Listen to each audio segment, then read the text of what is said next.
Hello students, now the next part of Green's theorem is the surface integral. In Green's theorem we have used line integral, if you remember students.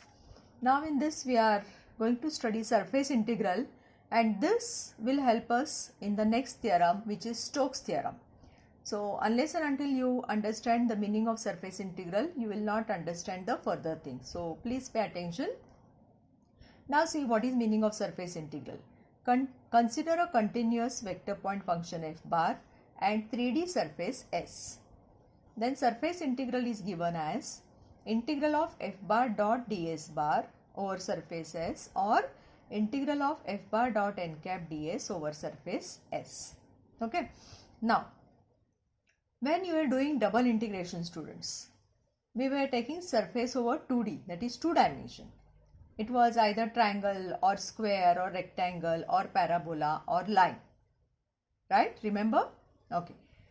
Now, here what we are going to do, suppose we want to do the double integration but in 3D, then it is a surface integral.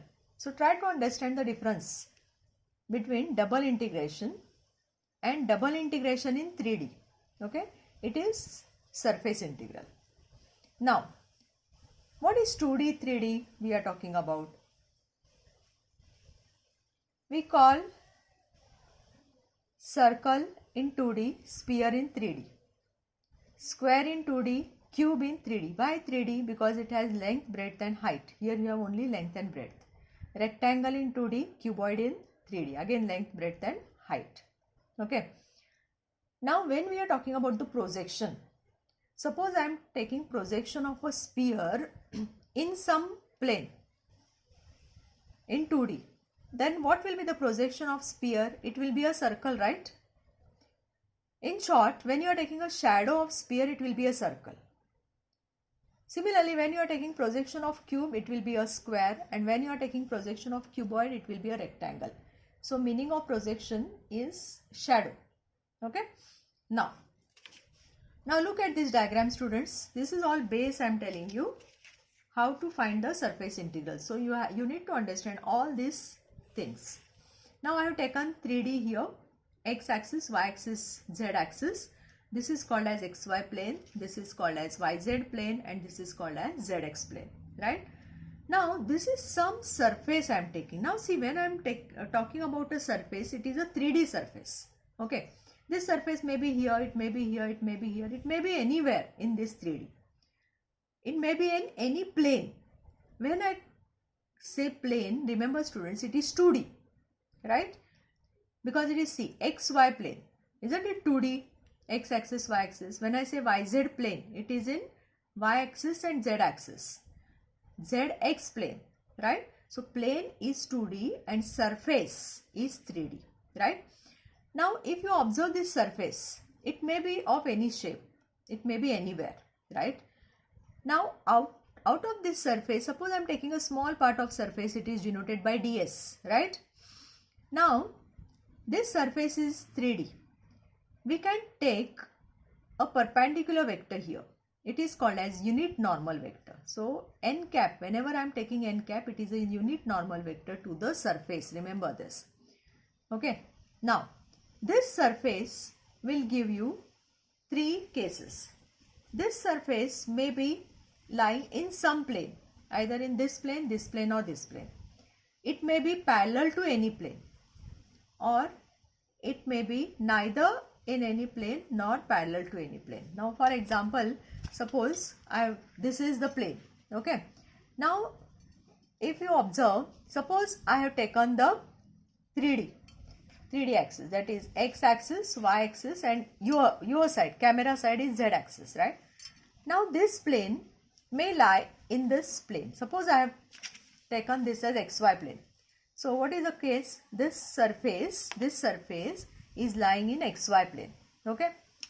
It may happen that this surface, just I have lifted it, it may be parallel to xy plane, students, right? And this, I have inclined this surface may be what? It may not be in any plane, or it may not be parallel to any plane. Understood? So according to the position of this surface, you can decide it lies in which particular case out of these three, right? Now, once you understand this, what we are going to do is we are going to find out the required things in this formula of surface integral. What is the first thing? F bar. F bar will be definitely given in the problem. Then n cap. What is n cap? Now you understood, it is the unit normal vector to the surface. And third thing is ds. Now let me first tell you how to find that ds. To find out this ds, students, again ds depends upon the position of the surface. Means how you are taking the projection of this 3D surface. Okay. Now see. First case is what? The surface lies in the plane. Surface lies in the plane. Then project it in the same plane. The surface is parallel to the plane, then also project it in the same plane. And if none of the above, then project it in any plane. So it is your choice. Okay. Now as I said earlier, plane means it is in 2D and surface means it is in 3D. So I am explaining you how to find ds, which is required under the integral sign. Now suppose the projection is taken. Now what is meaning of projection? It is a shadow. Suppose the shadow is taken in xy plane. Then this is the formula for ds. dx dy upon magnitude of n cap dot k cap. Then suppose projection is on yz plane, then ds is equal to dy dz upon n cap dot I cap magnitude. And on xy plane, suppose xz plane, suppose you are taking the projection, then ds is given by this formula, dx dz upon n cap dot j cap. Now what is this n cap, students? N cap is the normal unit vector of the surface. And what is this ijk? Ijk are the unit vectors of the planes. Okay. Now see this diagram. N cap is the unit normal vector of the surface, which is 3D. But what is ijk? I is unit normal vector. I is the unit vector along x-axis. J is unit vector along y-axis and k is unit vector along z-axis. This you know. Now when we are talking about the normal vector of the planes, normal vector of xy plane is z-axis, isn't it? This is xy plane. What is the normal vector to xy plane? Means it is a perpendicular, right? This is z-axis. And which is unit vector along z plane? It is k. That's why, students, when the projection is on xy plane, you must have observed that here along with this n cap we are taking k. So why k is appearing here, all of you understood? Because this k is nothing but unit vector along z, and z axis is nothing but the unit vector of xy plane. And therefore it is said here, the 3 points, that normal vector of xy plane is z axis and its unit vector is k. That's why k is coming here. Normal vector of yz plane is x axis. And what is unit vector along x axis? I. Therefore yz plane projection gives you I here. And unit vector of xz plane is y axis, isn't it? See, this is xz plane, xz plane. So which is the axis perpendicular to this? Y. And which is the unit normal along y? It is j. And therefore here you are getting j. So these are the basic things which you need to remember, students. And there are 3 more conditions to find out n cap also. Now I have told you how to find ds, right, which is required in the formula. F bar will be given. Now how to find this n cap? What is n cap? N cap is the unit normal vector of the surface, which is in 3D. So what we do here is, there are again 3 cases. If 3D surface is lying in the plane, then the unit normal vector is of that plane itself. Even if it is parallel to the plane, then unit normal vector is the normal vector of the same plane to which it is parallel.